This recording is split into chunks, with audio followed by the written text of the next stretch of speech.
Quero compartilhar a palavra do Senhor com você. Eu não sei se você observou, mas a nossa irmã Aline subiu aqui para falar sobre a nossa temática do ano.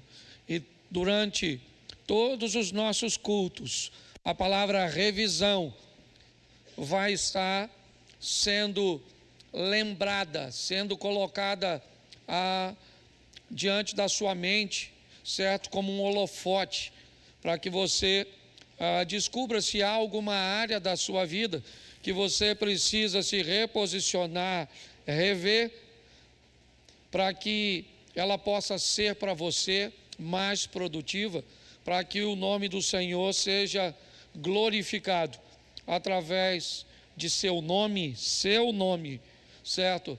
Através de seus negócios, através de sua família. E eu quero trazer uma palavra que talvez deveria despertar, não apenas em Davi, mas em muitos de nós, a visão de uma necessidade de revermos algumas coisas. Nós não gostamos muito de processos de mudanças, porque às vezes, se nós mudarmos, nós vamos perder algumas regalias. Às vezes não gostamos da mudança, porque se você mudar, você pode perder alguns privilégios. Muitas pessoas têm dificuldade de olhar para si mesmo.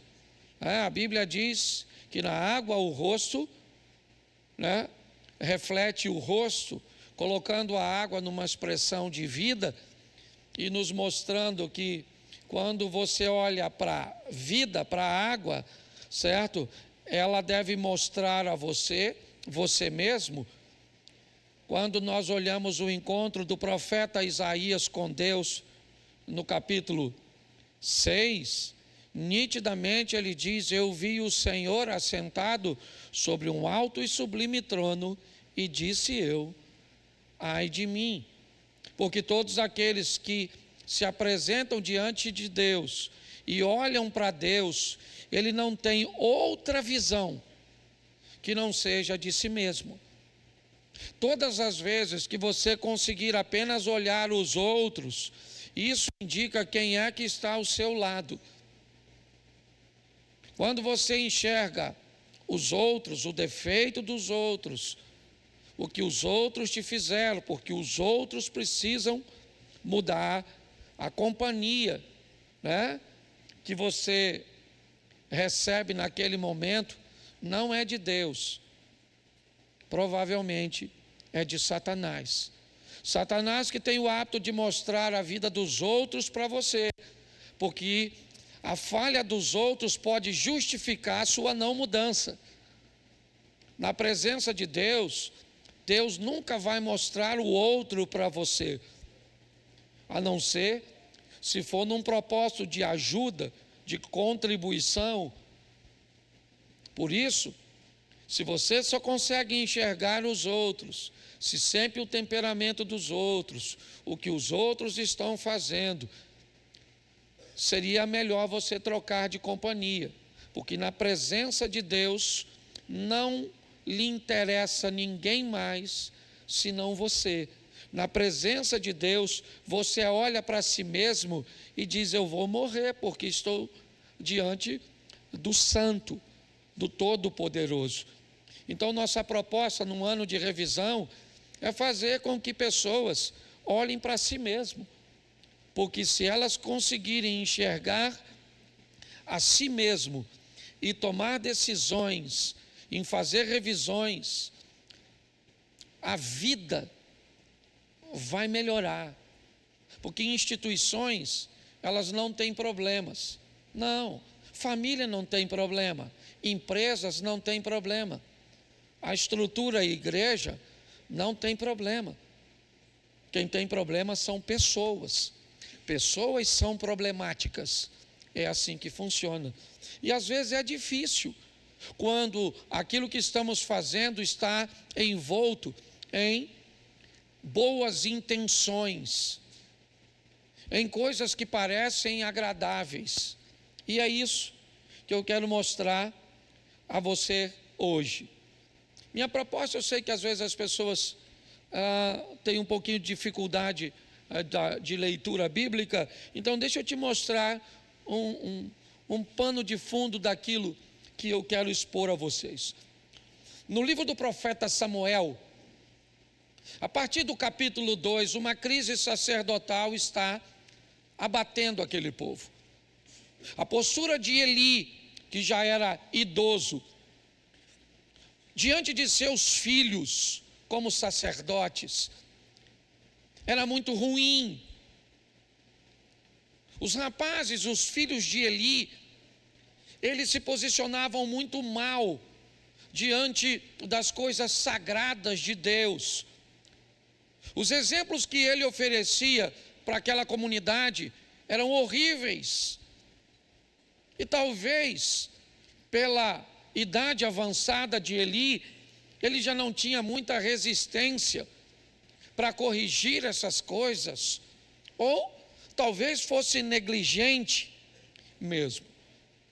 Mas inevitavelmente, a banalização das coisas sagradas para Ófni e Finéias, que exerciam também uma função de sacerdotes, iria trazer consequências drásticas para aquela família, para aquele povo. Era só uma questão de tempo até Deus, que é bondoso, longânimo, amoroso, levantar a sua mão e exercer justiça sobre aquilo que não precisava ter acontecido. Não há nenhum registro de Satanás agindo. Você pode dizer, pastor, o Velho Testamento não tinha esse hábito de conferir autoridade a Satanás. Eles evitam, né? Eles oferecem todos os créditos. Se o espírito era mau, mesmo sendo mau, ele é da parte do Senhor. Quando nós olhamos para o Velho Testamento, é mais ou menos isso que vemos. Porém, inevitavelmente, as consequências viriam. E a partir do capítulo 4, elas vão chegar. O que acontece agora é mais uma batalha entre filisteus e o povo de Israel. E mais uma vez, Israel perde, ou os hebreus perdem a batalha para os filisteus. Mas dessa vez foi um pouco diferente. Dessa vez, algumas coisas vão tomar um vulto muito maior. Não é apenas uma perda, não. É verdade que eles perderam uma pequena batalha, sim. Voltam para casa meio entristecidos, querendo culpar a Deus. Porque alguém precisa ser culpado num ambiente de caos. Alguém precisa ser responsabilizado porque um casamento está acabando. Alguém precisa ser responsabilizado porque uma empresa está falindo. Alguém precisa ser responsabilizado porque um crente está se desviando. Alguém vai ter que pagar por isso, mesmo que não seja o culpado. Na maioria das vezes, a penalidade virá sobre aquele que na verdade não será o grande vilão. Será alguém que no momento não pode se defender. Será alguém que no momento não está presente. Na maioria das vezes é assim. Nós vamos transferir, porque quem transfere trabalha com culpa. Quem se responsabiliza trabalha com ações. Achar pessoas responsáveis no mundo de hoje, onde se você é um patrão, se você é um responsável por uma equipe, para você falar para ele que ele chegou atrasado, você tem que ter cuidado, porque ele se ofende, porque ele não está errado está o ônibus, o trânsito. Nós vivemos num ambiente que as coisas estão funcionando assim. Então nós temos um problema. Israel perdeu a batalha, tá certo? Perdeu por quê? Porque Deus não protegeu. Mas ele sempre protegeu. Mas ele sempre agiu. Ele não muda, dele não há sombra de variação. Então o que é que está acontecendo? Eu não quero ver o que está acontecendo. Porque se eu olhar para o que está acontecendo, eu vou enxergar uma pessoa. E essa pessoa pode ser eu. Então, pior do que não conseguir enxergar, é porque às vezes as pessoas já sabem o que vai estar lá se elas olharem. Então é melhor não olhar. E assim. É assim desde que o mundo é mundo. Perderam uma batalha, então vamos voltar. Vamos pegar então o quê? A Arca da Aliança. Vamos levar a Arca da Aliança conosco, porque agora Deus vai estar comigo, porque eu estou com a Arca da Aliança. Então tá bom. Voltam ele depois de perder a batalha para os filisteus, pegam a Arca da Aliança e vêm caminhando com ela de volta para o ambiente onde a batalha deveria ser retomada. E quando eles estão chegando, o que acontece? Um tremor, a terra estremece, um barulho grande acontece. E os filisteus então entram em estado de alerta e dizem: oh, o que é que está acontecendo? Que barulho é esse? O que é isso? Esse povo está vindo, mas Deus está vindo com ele. E a história do que Deus fez na vida deste povo é altamente poderosa. Um Deus de mão forte que age, um Deus que não perde batalha. Só que os filisteus são tementes a Deus, mas perderam o respeito pelo povo hebreu. Preste atenção, porque quando eles escutam tudo aquilo, eles ficam atemorizados. É um barulho do sobrenatural, é um poder que as flechas, as lanças e os escudos não pode defendê-lo. Por quê? Porque eles reconhecem que Deus está vindo com o povo. Mas me parece que eles já sabem que Deus não protege desobediente. Eles respeitam a Deus, mas não respeitam o povo que diz que anda com Deus. Então eles vencem o medo e dizem: quer saber de uma coisa? Nós vamos enfrentá-los, mesmo carregando a arca. Israel deve ter pensado: quero ver vencer a gente com a arca. Ah, querido, você quer pegar uma Bíblia fechada, mostrar para um demônio e repreender ele, porque a Bíblia é poderosa? É isso? Você quer transformar a fé em outra coisa? É isso? Você quer transformar a obediência em outra coisa? Então agora é um copo d'água, agora é uma Bíblia, agora é um livro aberto num salmo. É isso? Isso é o que eles fizeram. Sabe o que aconteceu? Os filisteus enfrentaram eles de novo, com arco e tudo, e rebentou os hebreus. Pensa num troço.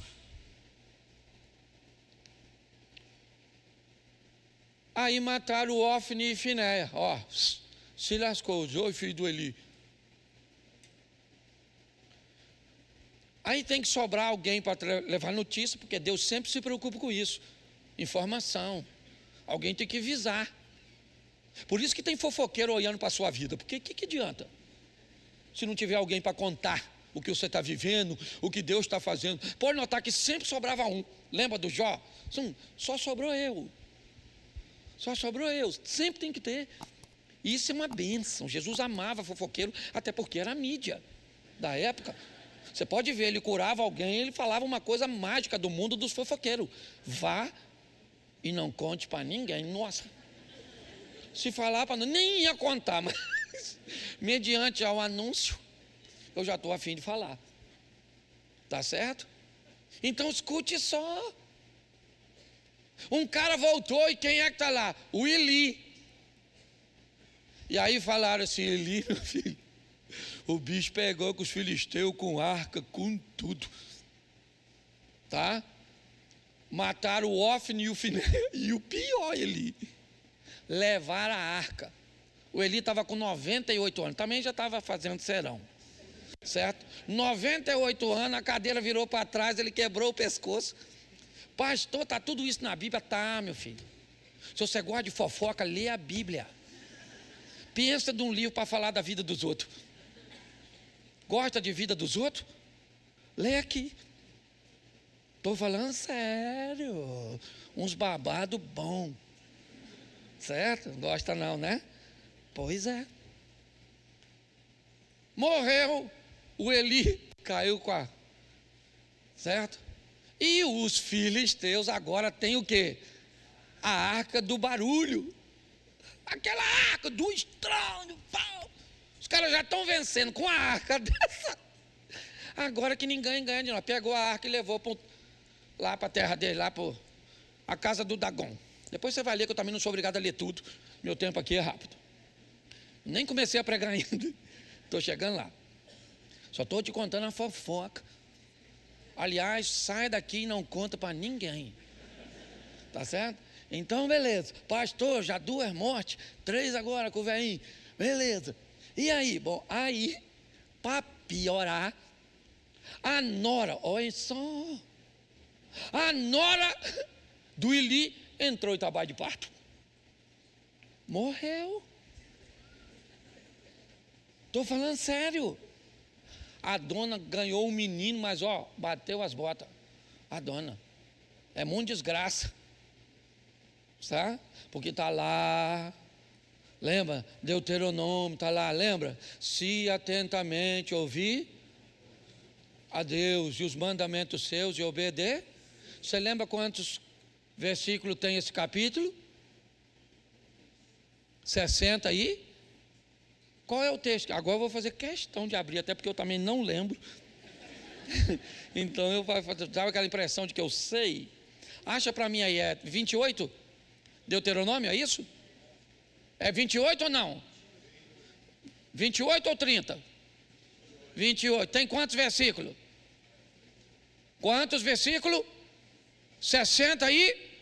Dá para botar aí, irmão, já que não botou nada até hoje? Tem assembleano aí, ou ex-assembleano. Para não ficar só nas minhas palavras, bota o texto. Se vocês ouvirem atentamente a voz do... O negócio é se. E se não se? Se lasca. Se vocês... Essa tradução foi até legal, porque já botou a culpa logo em nós. Se vocês ouvirem atentamente a voz do seu, tendo cuidado de guardar todos os seus, que hoje lhes ordeno o Senhor, exaltará sobre todas as... Vamos ler, que hoje, vamos lá. Se ouvirem a voz do Senhor, seu Deus, sobre vocês virão e os alcançarão todas. Preste atenção aqui nesse texto. O texto sugere: pare de correr atrás das bênçãos e viva de uma forma que as bênçãos saiam correndo atrás de tu. As bênçãos que vão te alcançar. Você não está correndo atrás da bênção. Você que fala com a bênção: espera aí que eu estou aqui resolvendo com a outra bênção que chegou primeiro. Entra na fila que eu estou sendo abençoado demais. Tem gente se lascando demais porque está escutando o chifrudo que veio fantasiado, porque já está no carnaval. Fantasiado de anjo de luz. O Satanás já está aí, tempão sambando, certo? Você está rindo de tu. Escute só, verso 3.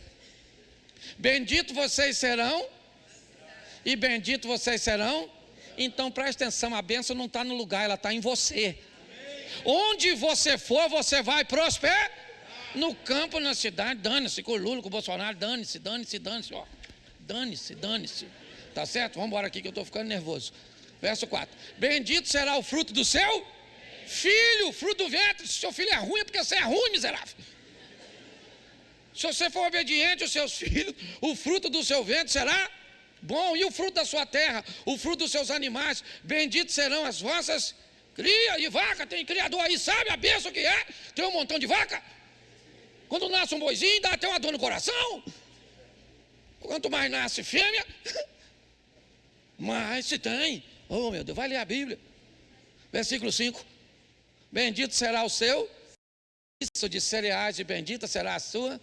Isso aí, geladeira, despensa, sei lá. Troca aí. É só se adaptar para hoje.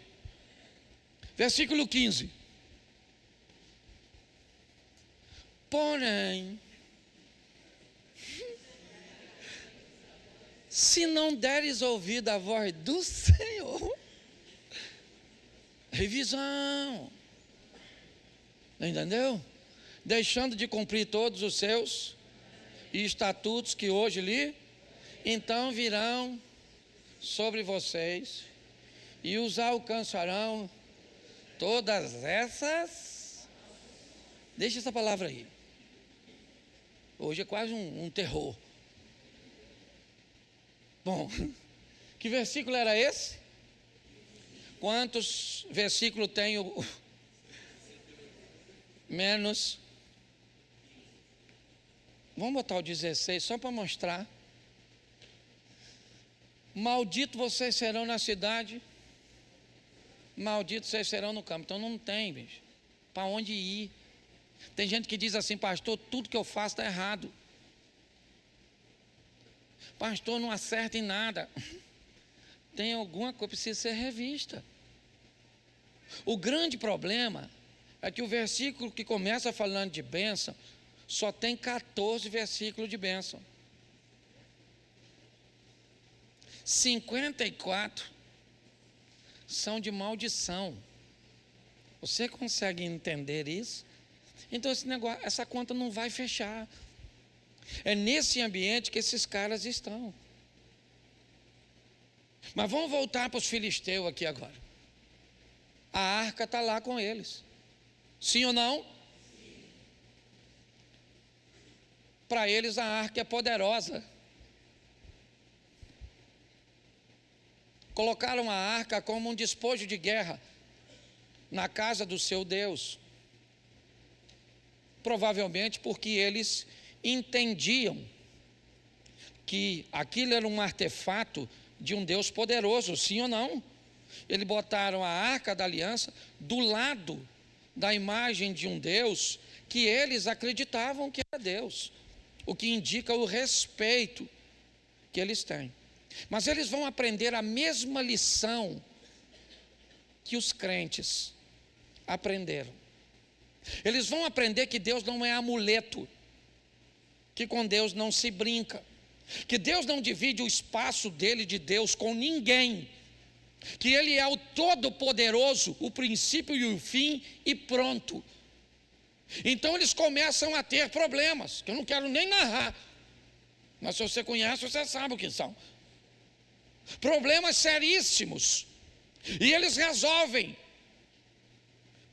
abandonar aquela arca.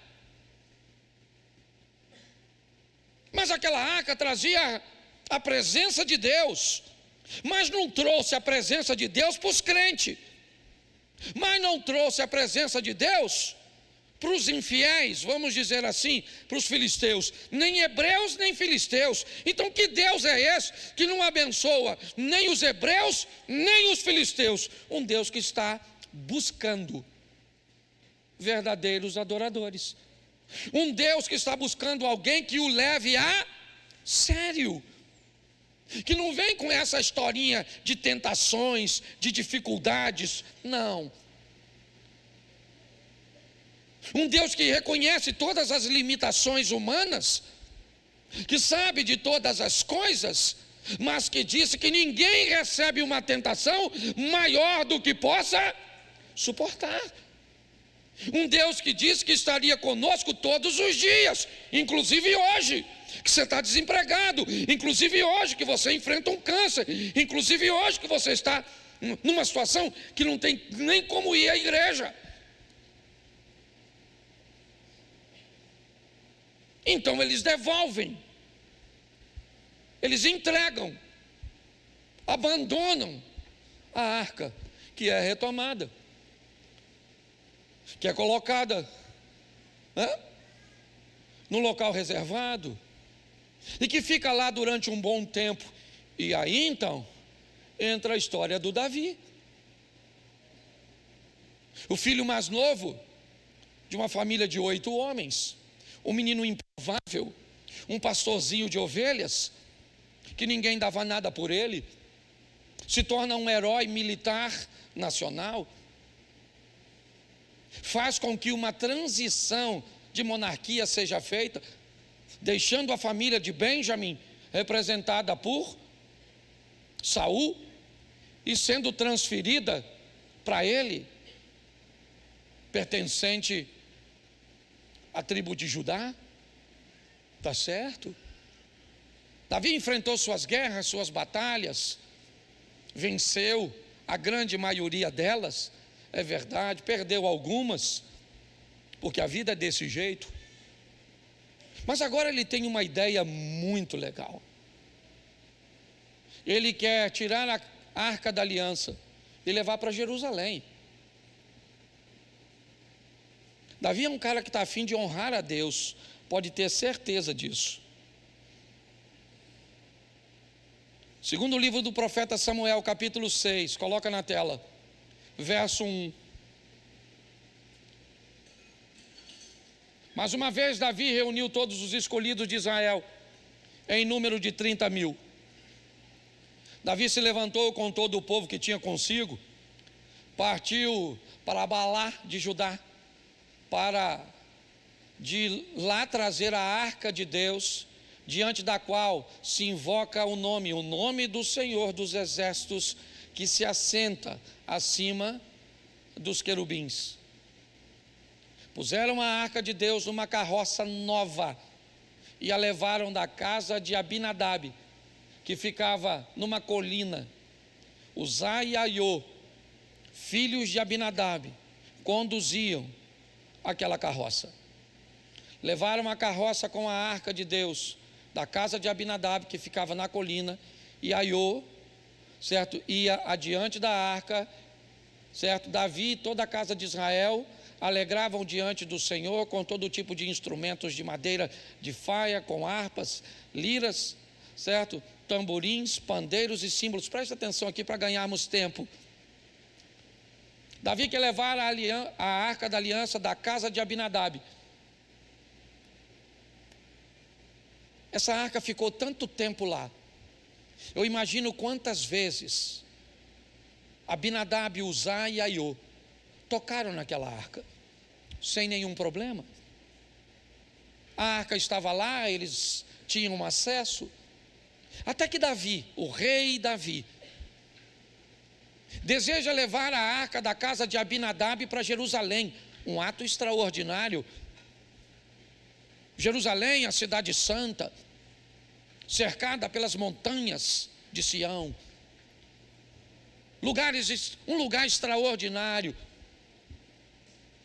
Vamos levar, mas vamos preparar uma grande festa, está aí. Como vamos levar a arca? Vamos levar a arca num carro, numa carroça, num carro novo.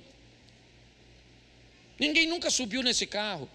Os bois que vão conduzir o transporte são bois que nunca foram usados para outra finalidade, porque o propósito é oferecer uma carroça nova, novinha, porque para Deus entregamos sempre o melhor boi é o que vai puxar a carroça. Por quê? Porque a intenção de Davi é magnífica. Ele só precisa rever que tipo de gente ele tem perto dele.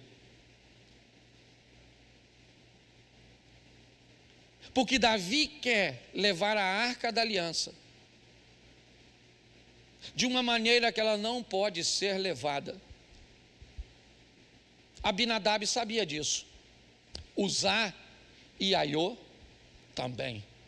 Você pode ter certeza que os anciãos que caminhavam com ele também. Talvez Joabe, seu sobrinho, comandante da guarda, também sabia.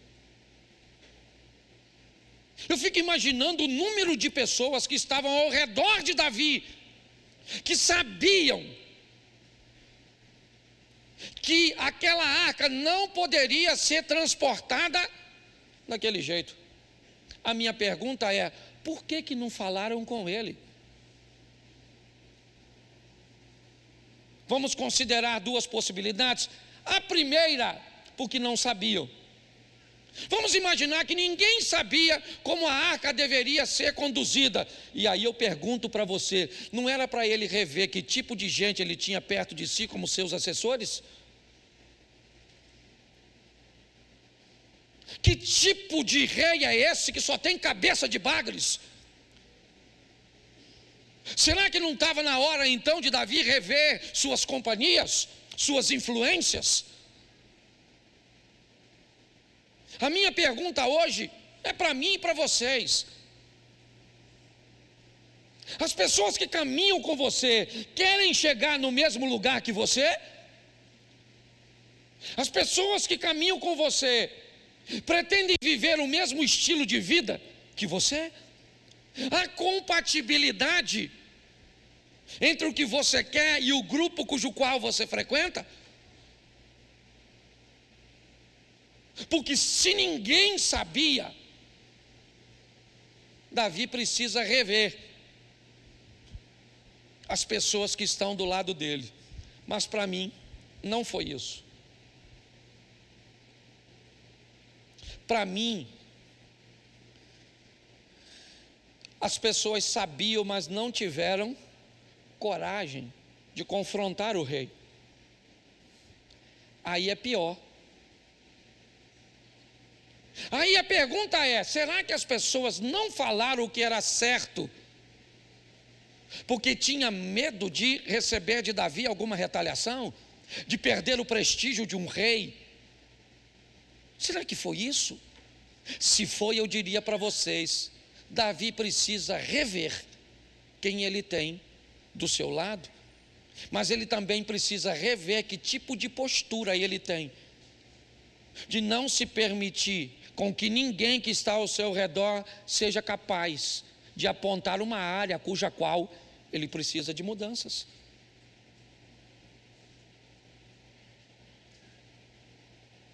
Tem gente que não muda,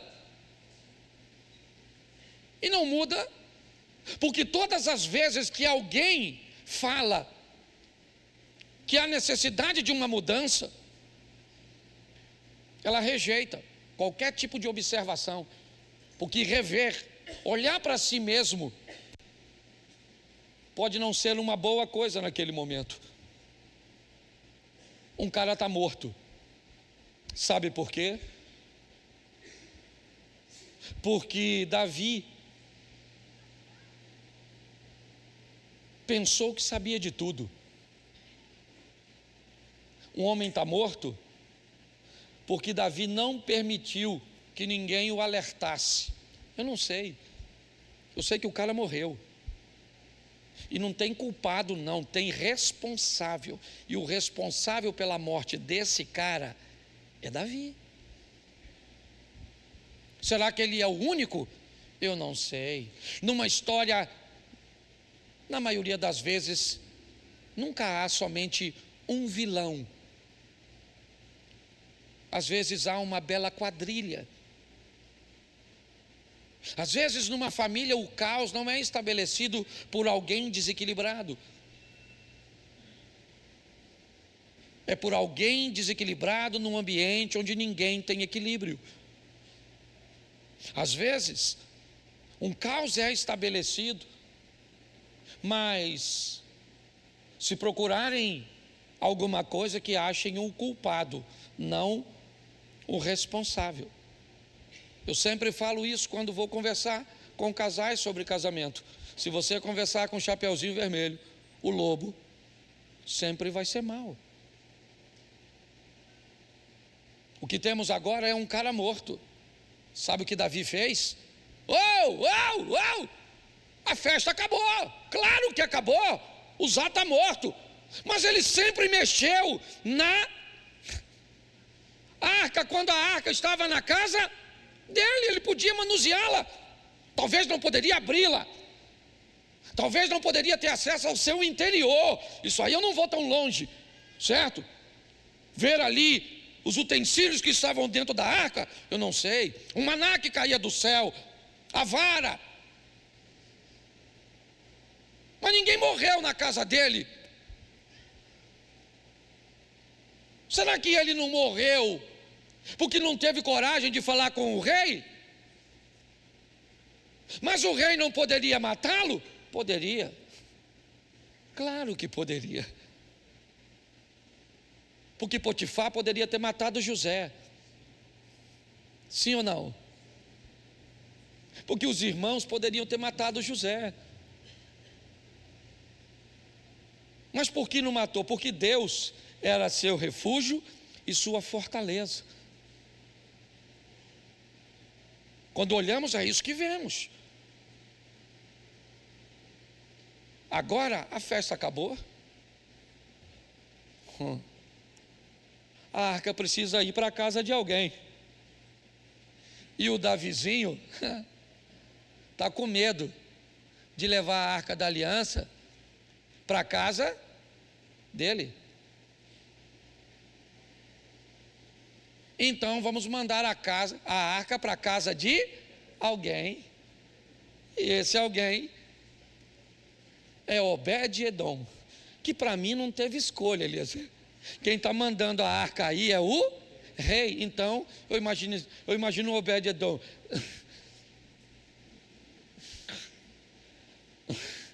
Volta para Abinadab, vai lá para casa. Pois é, a arca chegou lá na casa do, é uma arca que mata os outros, faz barulho.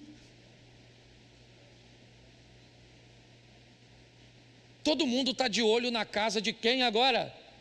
Do Obed-Edom. E a Bíblia diz que na casa de Obed-Edom as coisas começaram a melhorar, prosperar. As coisas começaram a andar. Mas por que não andou quando estava com os hebreus? Por que foi que gerou problema para filisteus? Por que foi que não mostrou nenhum poder, nem positivo, nem negativo na casa de Abinadab? Porque me parece que se a arca representa Deus, nós temos aqui o comportamento de Deus na vida de algumas pessoas. Às vezes eu vejo gente que anda com Deus, que não acontece nada na vida dessa pessoa, nada, nem de bom, nem de ruim. É a casa de Abinadab, nada. Eu vejo gente que anda com Deus e vive o caos. Quando a arca entrou na casa de Dagon, ou para os filisteus, eu vejo uma arca que quando anda com algumas pessoas, ela é intermitente.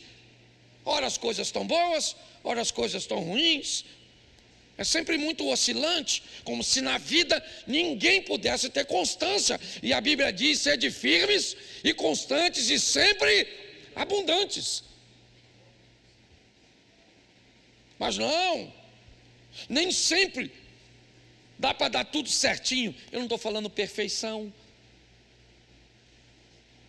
não é isso. Mas tem alguma coisa, ou algumas coisas que estão desconectadas. Mas na casa de Obed-Edom, não. Quem é esse cara? Eu não sei. O que ele fez? Eu também não sei. Eu só sei que tem gente que quando Deus entra, todo mundo vai olhar e diz: cara, é notório o que Deus está fazendo na vida dele, nos negócios dele, na família dele. É notório quem ele era e o que ele é agora depois que Deus chegou. Esse é Obed-Edom. Mas e agora? A história não é de Obed-Edom, a história é de Davi.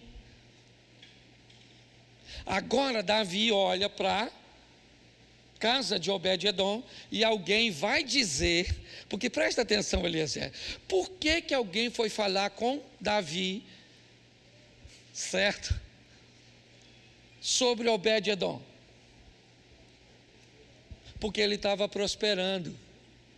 Então alguém está querendo que Davi tire a prosperidade do Obed-edom, tirando a... Só que a prosperidade de Obed-edom não vem da arca, vem da postura dele. A arca vai sair, mas Deus vai ficar. Você consegue entender isso? Não é amuleto, é estilo de vida, que precisa ser visto de uma série de coisas. Algumas pessoas racionalizam demais, outras espiritualizam demais, e as extremidades sempre traz sérios problemas para isso. Agora Davi manda trazer a arca da casa de Obed-edom para Jerusalém, sim ou não? Mandou fazer outro carro novo, bonitão, deu uma festinha, sim ou não? Não, porque agora ele já sabe que a arca de Deus não pode andar, ela tem que andar nas costas, aqui, nos ombros.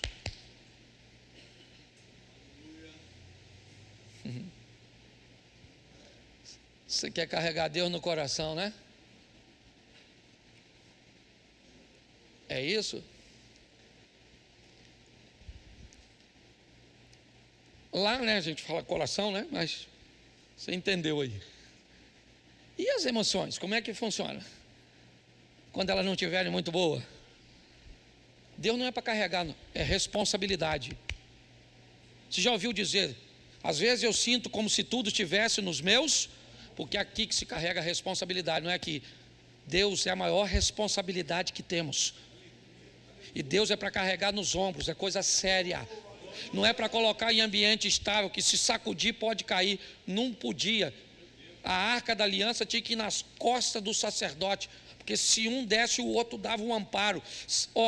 A arca não era para bicho carregar, era para gente carregar, gente que pensa, que era capaz de fazer um ambiente corretivo, onde o outro em algum momento podia estar tropeçando. Você acha que durante a caminhada da arca, nos ombros, um dos homens não poderiam tropeçar? Mas quando está na cabeça de quem pensa, nos ombros de quem pensa, nos ombros de quem raciocina, aqui nós somos uma igreja, e dá para todo mundo ter vida certinho o tempo inteiro? Não, mas Deus está aqui, porque enquanto tem alguns vacilando, tem outros de joelho, clamando, intercedendo, você está entendendo? E amanhã vai revezar, aquele que hoje estava de pé, amanhã pode estar abatido, mas aquele que estava abatido, hoje está de pé, porque fui sustentado pelo outro que estava orando ontem. Quando olhamos para isso, vemos o que? Um rei que aprende. A arca chegou em Jerusalém, sim ou não? Sim. Mas para chegar lá, Davi teve que fazer uma revisão. Você quer chegar, filho? Você quer viver o incrível, o extraordinário? Vê se Deus não está no seu coração, ao invés de estar nos seus ombros. Vê se você não anda buscando culpado, ao invés de responsável. Dá uma olhada, é um ano de fazermos isso. Não estou chamando a atenção da igreja não, porque estou pregando para mim. Minha mulher falou comigo, Cláudio, onde está sendo as fontes daquilo que você está trazendo para a gente? Está ouvindo quem? Tá? Eu falei, eu leio e ouço muita gente, mas é Deus falando comigo. Reveja, Cláudio, reveja. Vamos rever nosso casamento, vamos rever nossa postura como pais, vamos rever nosso ministério, vamos rever as nossas finanças, vamos rever o tratamento que estamos dando aos nossos pais. Vamos rever isso. Vamos pegar Deus e colocar nos ombros com responsabilidade, entendendo que a arca não era para ser carregada por um só, era por 4.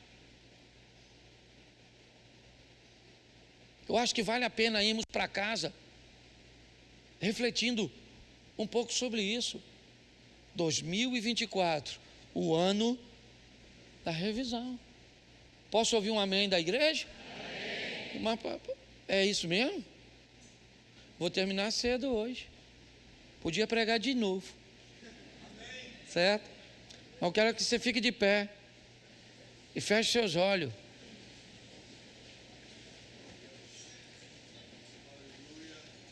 Feche seus olhos. Vamos orar. Deixa eu fazer um apelo aqui, ó. Normalmente eu não faço apelo não, hein? A turma sabe, tem gente até que briga comigo. Pastor, o senhor não faz mais apelo? Não, a gente manda as pessoas lá, quem quer ir. Porque às vezes faz apelo, vê aquele montão de gente aqui, depois nego racha fora. Vem aqui só para tirar uma foto, depois vai para o inferno. Então, se você quiser aceitar Jesus, ó, atrás daquele cameraman lá, ó, tem uma sala. Você vai lá e fala, eu estou a fim de aceitar Jesus. Eu quero saber um pouco mais sobre vocês. Quero ver se vocês são sérios. Quero conhecer um pouquinho. Tá certo? Ah, pastor, mas e depois? Depois você vem aqui, a gente apresenta você. Mas primeiro a gente precisa ter certeza se você está afim. Dá uma revisada, é isso aí. Sangue de Jesus tem poder. Olha o inimigo furioso, olha, querendo envergonhar o pastor, tocando um fogo. Quase que eu danço. Comigo é assim. Olha. Isso, segura aí, varão. É você, meu filho? Não, é porque é meu filho, da família. Para brincar com o pai, pouco custa, né? Acabei de falar do Ili. Bom, se você desejar caminhar conosco, nos conhecer um pouco mais, não se envergonhe. Dá uma passadinha lá, alguém vai estar orando por você. Pastor, eu até preciso, mas tenho algumas limitações. Passe lá, narre para as pessoas suas limitações e ela vai orar por você, tá certo? Nossa intenção aqui, nosso propósito é te oferecer um Deus. E me desculpe a colocação hoje, amanhã vai estar alguém aqui falando sobre coração, mas é o que Deus hoje colocou no meu coração, certo? Para falar com você que Ele é para carregar nos ombros, como responsabilidade, porque é peso. Carregar a Deus é pesado, é o peso da glória, é a manifestação do eterno. Mas saiba de uma coisa, você nunca vai estar sozinho. O Todo-Poderoso, Ele vai estar com você. Amém? Feche seus olhos. Pai, muito obrigado por esta noite. Muito obrigado a Deus, porque boa parte dessa mensagem surpreendeu a mim. Não estava no meu esboço, não estava na minha pretensão.